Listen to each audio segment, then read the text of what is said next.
Maayong adlaw mga bata. Karon ato na pong hisgutan ang atong leksyon sa edukasyon sa pagpapakatao. Ikaduhang quarter, module 5. Pagmamalasakit sa isig katawo. Human sa paggamit ni ining module, hinaot nga ikaw makasabot sa mga mosunod. Una, nahibaluan ang mga lihok o bulhaton nga nagpakita og pagmalasakit sa mga miyembro sa eskwelahan o komunidad. Ikaduha, nakapagpakita ng pagmalasakit sa miyembro sa eskwelahan o komunidad sa lain-laing paagi. Sulayan nato, basaha og butangi og check ang kahon nga haom sa imong ginabuhat. Ako ba niyang gibuhat? Una, tabangan ang bata nga nadagma sa pagtindog. Kung kini imong ginabuhat, i-check ang oo. Kung wala nimo ni gibuhat, i-check ang dili. Himuan ni sa ikaduha, ikatulo, ikaupat, o ikalimang numero. Magtuon kita. Palangga ba nimo imong lolo? Nganuman, basahang istorya ug tubaga ang mga pangutana. Karon atong basahon ang istoryang Ang Mahal Kong Lolo. Fe, maayong buntag kanimo lolo. Kumusta ka lo? Lolo, uy, ikaw man di ay naapo, maayo kaayo, salamat sa Dios. Himsugi hapon ug malipayon. Nagbisita man lagi ka karon. Fe, alangan ikaw pa, malimtan ka ka og bisita. Gidalaan gud ka og pagkaon lo, mga unsa talo. Karon tubaga ang mga pangutana.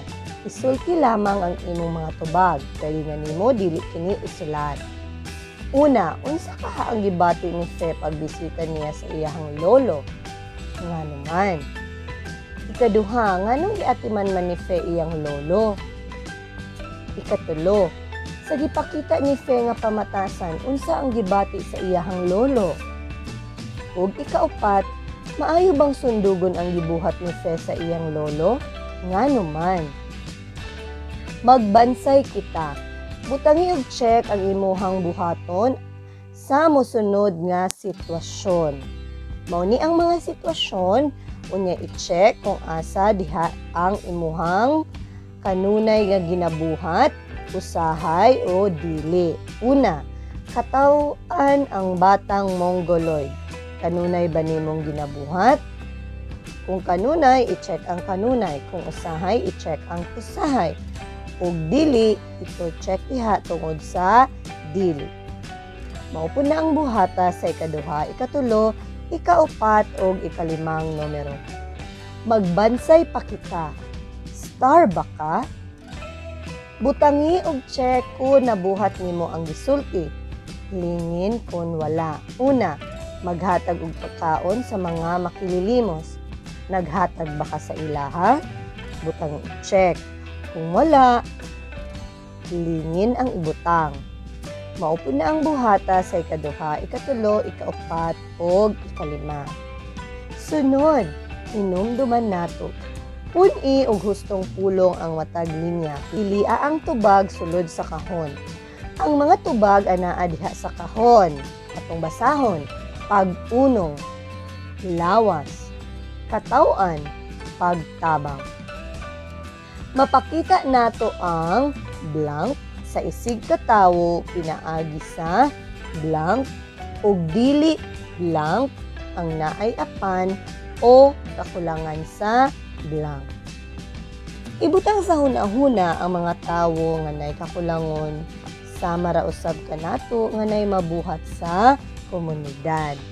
Susihon nato, isulat kung tama o mali ang mga mosunod nga gibuhat sa mga bata sa sitwasyon. Una, nagsakit ang ngipon ni Anare. Itagaan siya og tambal sa iyang classmate nga si Brenda.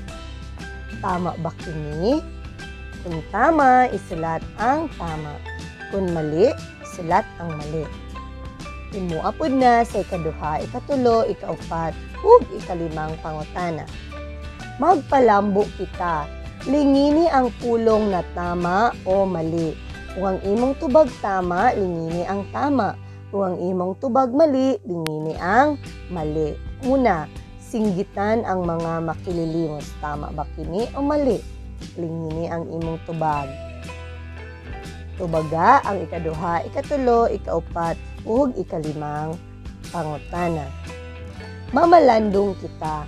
Ipakita nato ang paghigugma sa isig ka tawo pinaagi sa pagduyog ug pag-unong sa kasub-anan.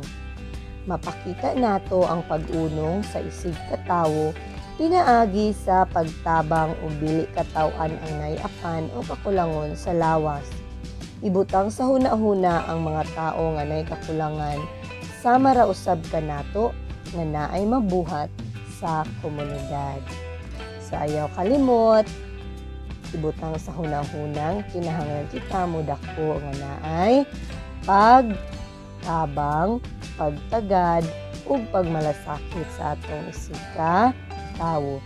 Bisan man kini nga normal o adunay kakulangon sa ilang panglawas, ato silang hatagan og pagtagad nga pantay-pantay. Maura ka to mga bata, daghang salamat unta namoy natun-an. Bye-bye.